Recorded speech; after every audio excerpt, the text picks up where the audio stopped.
Hello students, Standard 8. In physics, revision of chapter 12 friction is going on. And we are almost at the end of the revision of this chapter. The last topic is remaining. And that topic is about fluid friction. So before we go to the fluid friction, we have to understand what is actually the fluid. Actually, this word fluid is misguiding. Generally, in our mind, in general people's mind, fluid means liquid. Fluid. So generally we call a liquid, and we use that word fluid only for liquid. But if you think scientifically, then in science the common name for liquids and gases is fluid. Fluid means both of them, liquids as well as the gases. They are known as fluids. You know why the fluid name came? The solids are not called fluids. They are known as rigids. So I am going to explain you what is rigids and what is fluids. The objects, solid objects, they can have their fixed shape, fixed volume. They cannot change their shape by their own. And therefore, they are known as rigids. Because in them the molecules are arranged very closely, and therefore they cannot leave their space, and therefore they keep their shape. So they are known as rigids. But you know that in liquid the molecules are little far from each other. And therefore you know that the liquids don't have their own shape. If you fill the liquid in the cylindrical container, it will be cylindrical shape. In the cubic or any type of container you put the water, then it will make the same shape. Similarly, gases also don't have their own shape, not even own volume. And another thing is that liquid cannot stay at one place. When you throw the water on the floor, you know that it starts flowing. Similarly, gas also flow from one point to other side. And therefore, liquids and gases, they can flow. And therefore, they are known as fluid. While the solids cannot flow, so they are known as rigid. So gases and liquids both are known as fluid. That is the common name for gases and liquids. So now we are familiar with the fluids. Now we have to understand what is fluid friction. Fluid friction means when an object is passing or moving in this fluid, then the force exerted on them by the fluid is known as fluid friction. Maybe you can't imagine, but the air around us is very thin, very light, but still it produces friction. Maybe you have learned about or heard about the some objects from the space like meteor and meteorites. So that meteor are the heavenly objects which when enter the Earth's atmosphere, then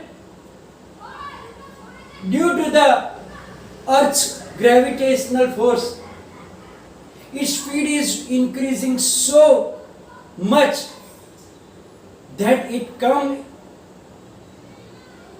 in the friction. Means the friction of air, it is coming in with the friction with the air. And therefore the temperature is going so high that it starts burning.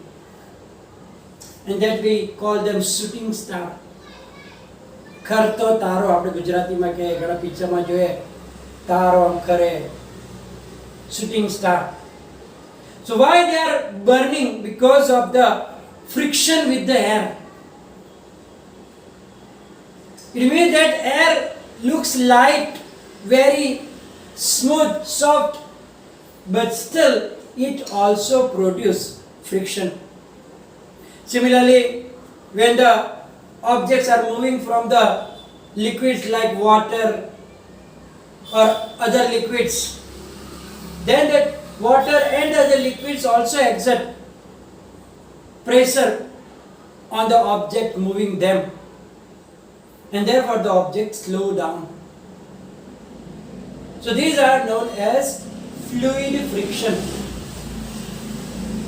And there is another word used for fluid friction is the drag. The frictional force exerted by fluids is also known as drag. So drag is the other word used for fluid friction.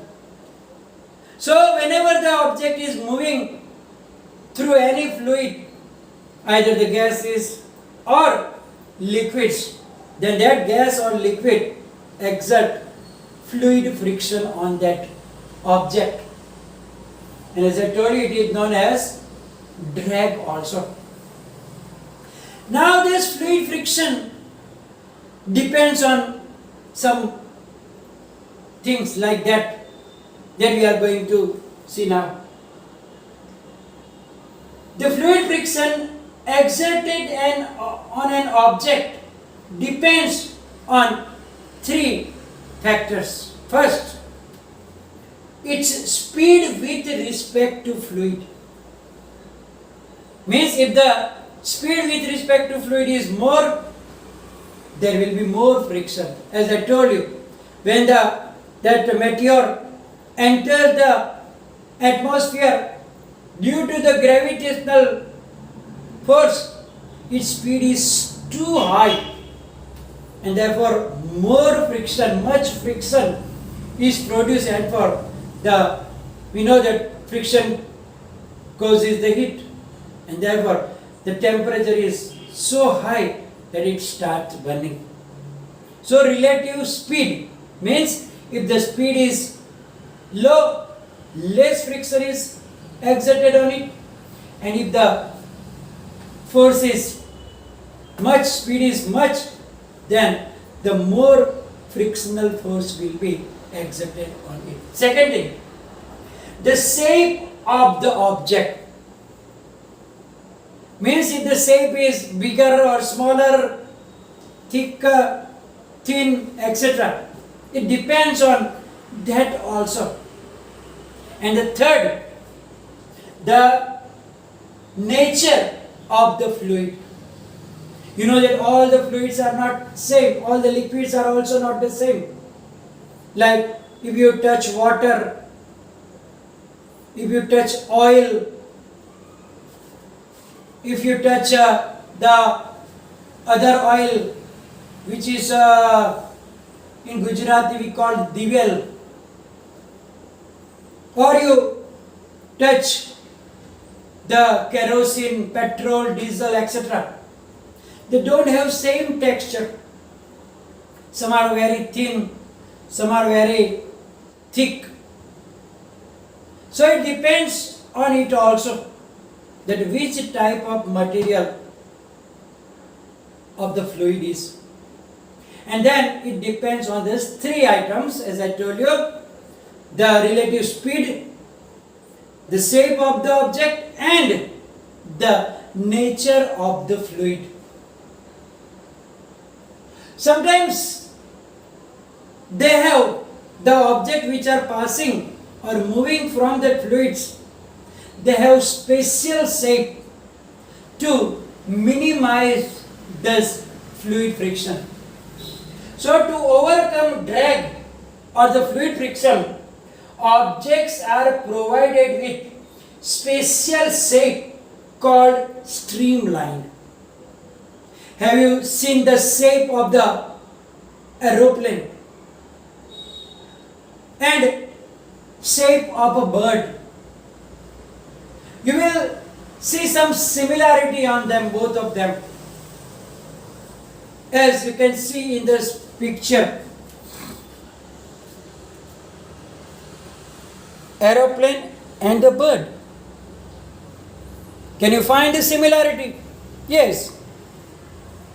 Their body is from the front, it is narrow, middle broad, and again at the back it is narrow. That type of shape is known as streamlined shape. And due to this streamlined shape, they can overcome this friction and then they can fly in the air. So they made aeroplane by the shape of the bird.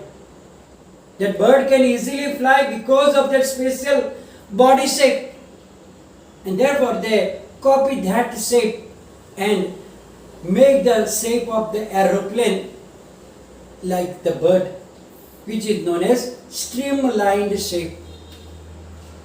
Similarly, if you see in the river or in the sea, boats, steamers, they also have the shape like this fish. From the front, narrow, in the middle, broad, and again at the back, it is narrow. So that while swimming, floating in the water, they can overcome that fluid friction exerted by the water, and they can move in the water easily. So the shape of the boat they took from the body of the fish, shape of the fish. And it is also streamlined shape. Streamline means from the front it is narrow, in the middle it is broad, and again at the back it is pointed or the slim. So that is known as the streamlined body shape, which reduce the fluid friction. So now, here we are at the end of the chapter, in which in the beginning we learn about the causes of the friction. That is the irregularity which interlocks each other, and therefore they oppose the motion, and that force is known as frictional force.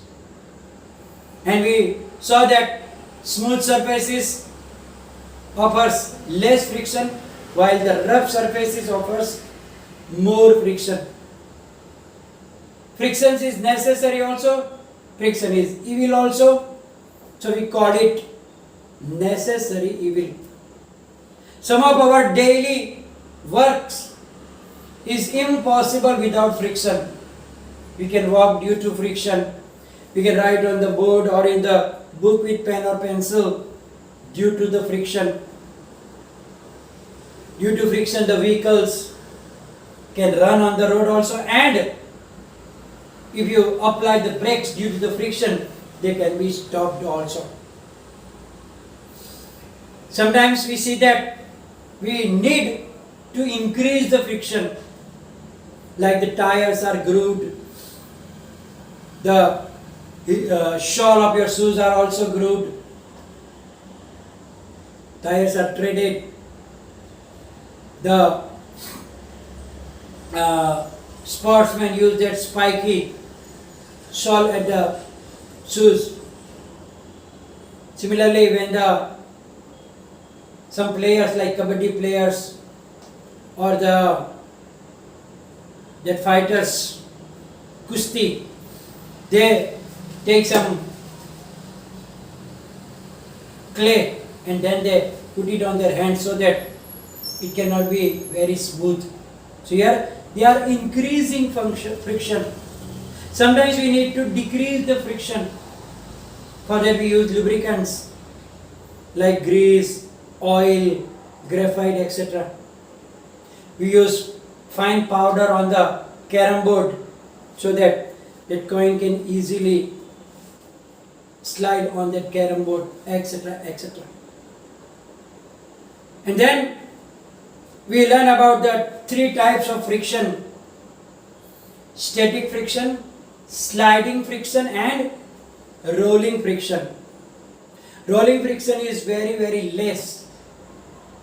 Sliding friction is more than that, and static friction is the highest.